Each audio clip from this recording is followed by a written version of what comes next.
We're here today with a lovely Miss Rebecca who had a hair transplant, what was it, 6 months ago? Yes. Great. So you started to see the hair come in? 100%. Yay, I'm excited. So tell us about why you did the hair transplant. So I had like a lot of thinning in this area mainly, so I feel like I would part my hair way to the side to cover it. I was just really self-conscious about it. And when did you start to lose your hair, would you say? Or was it your whole life? Not my whole life. I would say probably when I was like 25. Maybe. 25? Okay.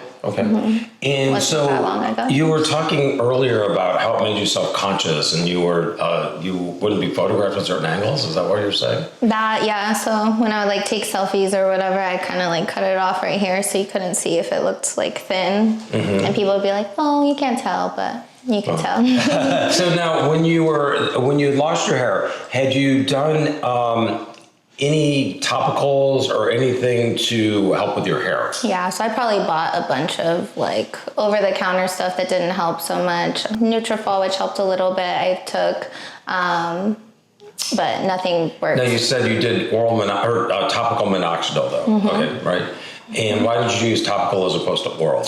Because the side effects with oral minoxidil, you can grow hair like different places, and I didn't want that to happen. And just FYI, this is a doctor talking now, and I can understand women not wanting that to happen, but the percentage of people that have that happen is extremely low, and I'm not trying to say anything bad here. But the other thing is if you stop the oral minoxidil, it will go away if you stop using it. So it's not, for those watching, it's a safe starting place for you.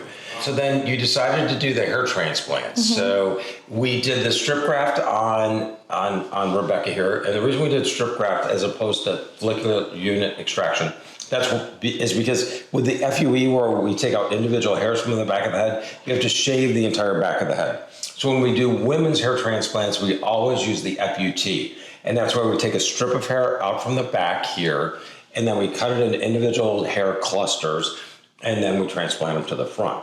So for women, this is the only way you can really do it. And for guys that have longer hair, this is the best way to do it as well, because you get more hair follicles by doing it this way, and you save the rest of your hair so it can be transplanted easier in the future. The downtime between an FUE and an FUT is basically the same. The one thing with the strip or the FUT, where you take out the strip, is that you leave the sutures in for 2 weeks. Whereas with the FUE, where you shave the head, you have the shaped head, so that lasts as long as your hair takes to grow out. But you don't have any suture line in there. So they're both basically about the same.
This is really where the artistic part of the hair transplant comes in. And what a lot of people will think it's a straight line here, but if you actually look at your hairline or most of your friends' hairlines, you'll see there's a lot of irregularity with a hairline. And so we want to make sure it's a jagged hairline instead of just a smooth straight line, because that's going to look extremely artificial. Now, there are guys out there that will shave their head so they have that, but it's usually somebody with a very low hairline that's going to do that. And people that have those low hairlines are obviously not going to do a hair transplant. Now, the next part of it that's important, the artistic part of this procedure, is to make sure the hairs travel in the direction that they're growing. So, for example, with my hair, the front hairs grow up like this at an angle forward, the sides grow at an angle down, and in the back it angles it in a circular pattern. So we want to follow that hairline. And then finally, you know, with Rebecca, her concern was really the fact that she has this thin area here. And so as a hair transplant surgeon, we know that we want to go in the part, because that's really where you're going to see the density being at its lowest. And so, you know, the other thing is we like to make our patients comfortable while they're here. So we order you lunch while you're here. We try to give you blankets and socks, and also the entertainment. So are you comfortable? Cozy. Are you having a good experience? I really am. Are you? It's a lot. Yeah, Excellent. I was nervous, Excellent. but it's been perfect. Okay. So Can you tell us how long we've been doing this? I have been doing this procedure for probably 30 years now. Do I have to say that? I've been doing this for 20, I've been doing this for over 5 years. Okay, thank you.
Okay, so tell us about your experience. You did about 1,400 hairs. Mm-hmm. How long did it take to do it? It's an all-day event. You'll be here a long time, but I mean, you're comfortable.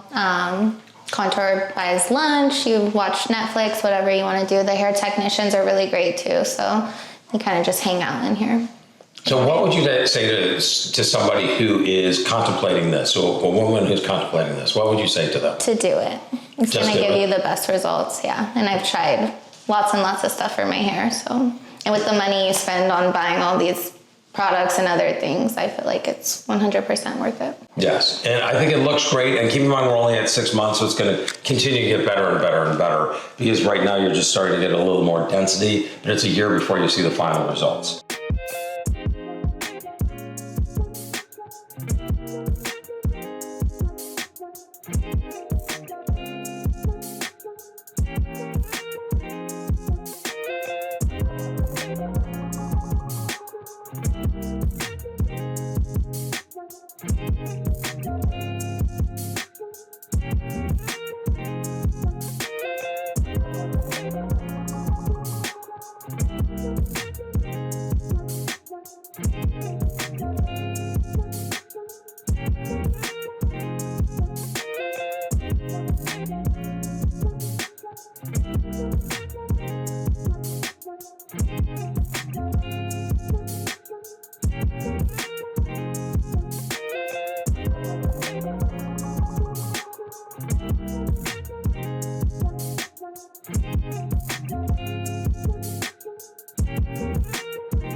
Why don't I just go to Turkey? I get this question asked all the time.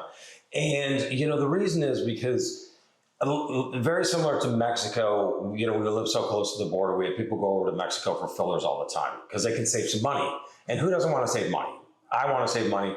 But what happens is they end up getting people who are not necessarily licensed to do it. You can have estheticians doing this stuff down there. You can have nurses. You can have, I've read that pharmacists are doing this kind of stuff. I've read just anybody who has any dentists, anybody who has any background in medicine at all will claim that they're experts in this point. So you're not getting the expertise, number one. Number two, they don't necessarily, because they don't have the credentials, they oftentimes don't know how to do a good hair transplant. And so there is an art form to this, the angle of the hair, the how you place the hairs. There are higher rates of infection in some clinics as well. They can over-harvest hairs where you end up with a bald spot in the back of your head or the entire back of your head. So it's buyer beware, and just be very cautious if you're thinking about doing something like that. You really need to have some hard evidence that they know what they're doing. And it's really hard to get that hard evidence now with AI. Generated before and afters. You can't even trust it before and after anymore. So unfortunately, it is, you need to talk to individual patients who've had the procedure done. You need to see lots of before and afters to just double check and make sure that they look legit. So thank you so much. And I'm glad you look so good. And it's got your confidence back. It's great. Thank you.